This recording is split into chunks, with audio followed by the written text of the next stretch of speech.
안녕하십니까. 6월 14일 낮 김경국TV 시작하겠습니다. 이재명 대표가 쌍방울 불법 대북 송금과 관련해서 제3자 뇌물 혐의, 그리고 외국환 거래법 위반, 남북 교류 협력법 위반, 세 가지 혐의로 기소가 됐는데, 그 중에서도 제3자 뇌물 혐의가 대표적인 리스크로 거론되고 있습니다. 제3자 뇌물 혐의는 이번에 기소된 세 가지 혐의 가운데 가장 리스크가 클 뿐만 아니라 이재명이 재판 중인 다른 사건들에 비해서도 핵심 리스크로 지금 지목되고 있습니다. 민주당이 전례 없이 강력하게 반발하고 있는 것도 이 때문입니다.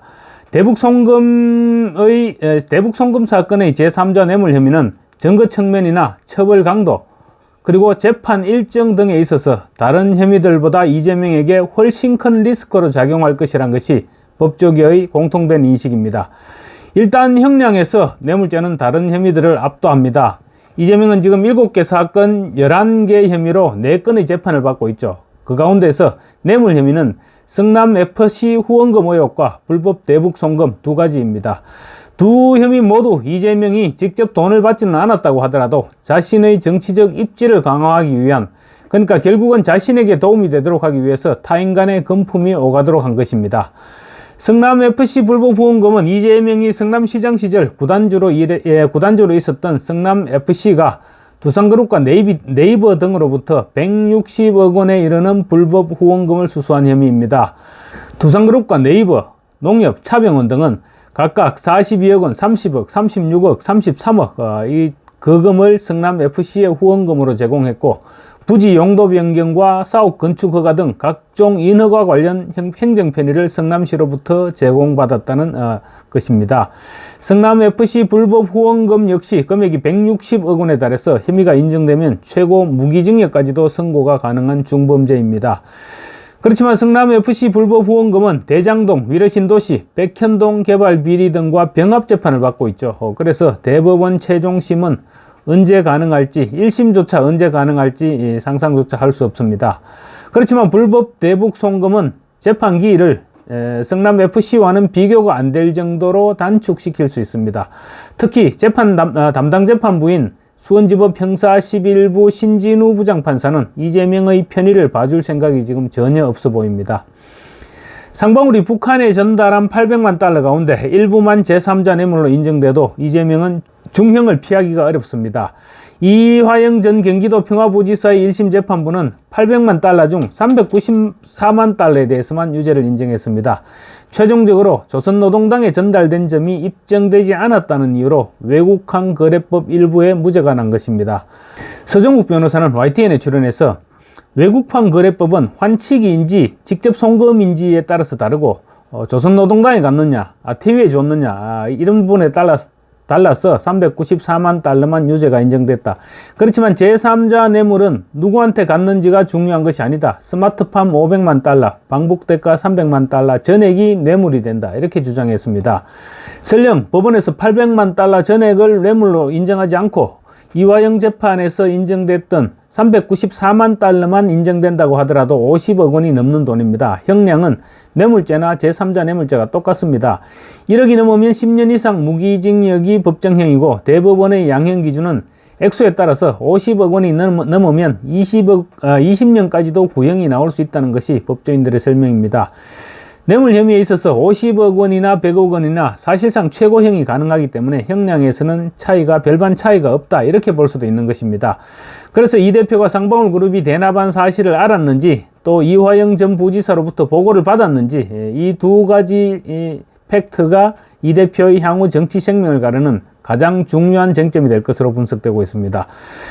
재판부가 이재명이 대납 사실을 알았고 이화영으로부터 보고를 받았다고 판단하면 이재명은 그 순간 정치 생명이 끝나는 것뿐만 아니라 꽤 오랫동안 감옥에 있어야 될 것입니다.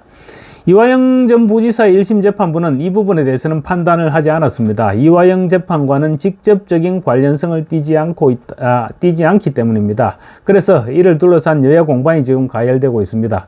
그렇지만 신진우 부장판사가 판결문을 통해 이재명은 이화영에게 적극적이고 주도적인 대북 정책 추진 역할을 기대했다.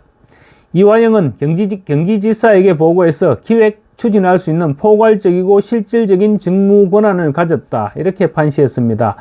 이 같은 점을 볼 때 이재명이 이화영으로부터 보고를 받고 대납 사실도 알았다고 신진우 판사는 판단하고 있는 것으로 볼 수 있을 것 같습니다. 특히 이재명과 김성태가 두 차례 통화를 한 사실이 지금 공소장에 담겨 있다는 점이 드러나 주목되고 있습니다.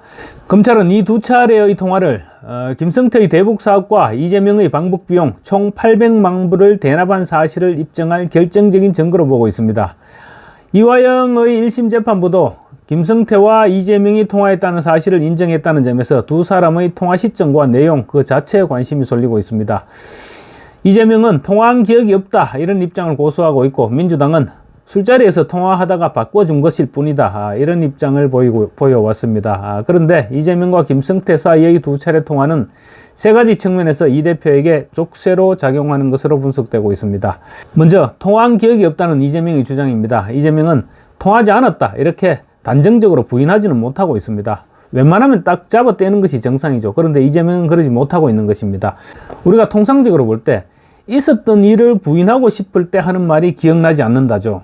혹시 나중에라도 통화 증거가 발견됐을 때 빠져나갈 구멍을 만드는 차원에서 그런 일이 없었다 이런 주장이 아니고 기억나지 않는다 이렇게 얘기하는 것이죠. 그리고 두 번의 통화는 모두 국제통화입니다. 그래서 나중에 어디에서 감청 기록이 나타날 수도 있습니다. 이재명의 재판부 역시 하지 않았다는 말과 기억나지 않는다는 말의 의미 차이를 충분히 알 수 있을 것입니다. 그리고 지금까지 무수한 재판을 통해서 경험상 무슨 말인지도 알고 있을 것입니다. 두 번째로 김성태와 이재명 사이의 두 번의 통화는 통화 날짜와 대화 내용이 모두 특정됐다는 점도 이재명에게는 불리하게 작용할 수밖에 없을 것입니다. 공소장에 남긴 두 번의 통화 일자는 2019년 1월 17일과 2019년 7월 말로 특정됩니다. 이는 김성태의 진술 신빙성을 높여주는 결정적인 대목이기도 합니다. 첫 번째 통화가 이루어진 2019년 1월 17일 중국 선양의 한 음식점에서 벌어진 술자리에는 북한 측 인사와 이화영, 김성태 등이 함께 있었습니다. 검찰은 이날 술자리가 김성태가 이화영의 요청으로 스마트팜 사업 비용 500만 달러를 대납하기로 한 직후에 열린 것으로 보고 있습니다. 김성태 입장에서는 이재명이 이 같은 사실을 알고 있는지를 확인을 해야만 했을 것입니다. 그래서 이화영에게 통화를 요구했을 것이고, 당시 김성태는 도지사였던 이재명에게 앞으로 열심히 하겠다 그런 취지로 말했었다고 합니다. 두 번째 통화가 이루어진 2019년 7월 말은 이재명의 방북이 본격적으로 추진되던 시점입니다. 당시 필리핀 마닐라에서 열렸던 제2회 아태평화 국제대회가 열린 콘레도 호텔에서 조명철 조선아시아태평양 평화위원회 부실장은 경기도지사가 방북하면 자신이 담당할 것이다 이렇게 얘기하면서 백두산에 갈 때도 최신형 헬리콥터와 차량을 준비할 것이고, 길거리 환영회도 동원해서 문재인 전 대통령이 왔을 때보다 훨씬 크게 행사를 치르겠다 이렇게 약속했습니다. 그러자 이화영은 좋다 이렇게 화답했습니다. 당시 이재명의 방북 비용 중 일부인 70만 달러가 처음 북한 측에 건네진 이후인데요. 김성태는 이화영이 연결해준 이재명과의 전화 통화를 통해 북한 사람들을 초대해서 행사를 잘 치르고 있고 저 역시 방북을 추진하겠다 이렇게 이재명에게 말한 것으로 알려지고 있습니다. 이 대목에서 김성태가 저 역시 방북을 추진하겠다라고 이재명에게 당당하게 말했던 것은 당신의 방북 비용을 내가 내고 있으니 당연히 나도 따라갈 자격이 있다. 그리 알고 있어라. 이렇게 얘기하는 일종의 통보로도 볼 수 있는 부분입니다. 이재명이 공소장에 담긴 두 번의 통화에 대해서 이화영 전 부지사의 1심 재판부는 판결문에서 직접 경험한 것이 아니라면 믿기 어려울 정도로 구체적이다. 이런 이유로 신빙성을 인정했습니다.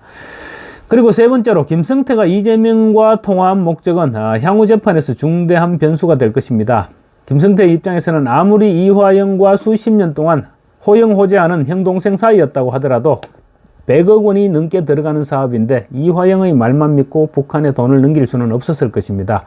그래서 이화영에게 수시로 이재명 지사에게 보고했느냐 이렇게 물었고, 이화영은 당연히 보고를 드렸다고 말했습니다. 그렇지만 김성태 입장에서는 이재명으로부터 직접 확인하고 싶었을 것이고, 그래서 직접 통화를 요구했다는 것입니다. 첫 번째 통화가 이루어진 2019년 1월 17일 술자리에서도 김성태는 확인하는 차원에서 이재명 지사와 통화를 하고 싶다 이렇게 요구를 했다고 하죠. 그리고 좀 전에 제가 말씀드렸다시피 두 번째 통화 2019년 7월 말 이화영의 전화로 이재명과 통화를 하면서 김성태는 저 역시도 방북을 추진하겠다 이렇게 말했죠. 그 말은 당신의 방북 비용을 내가 냈다 이렇게 확인한 것으로 볼 수 있습니다. 결국 김성태가 이재명과 두 차례에 걸친 통화를 했던 것은 이화영이 이재명 대표에게 대북 송금을 보고했는지 이재명으로부터 직접 확인하기 위한 목적이었다 이렇게 볼 수 있는 것입니다.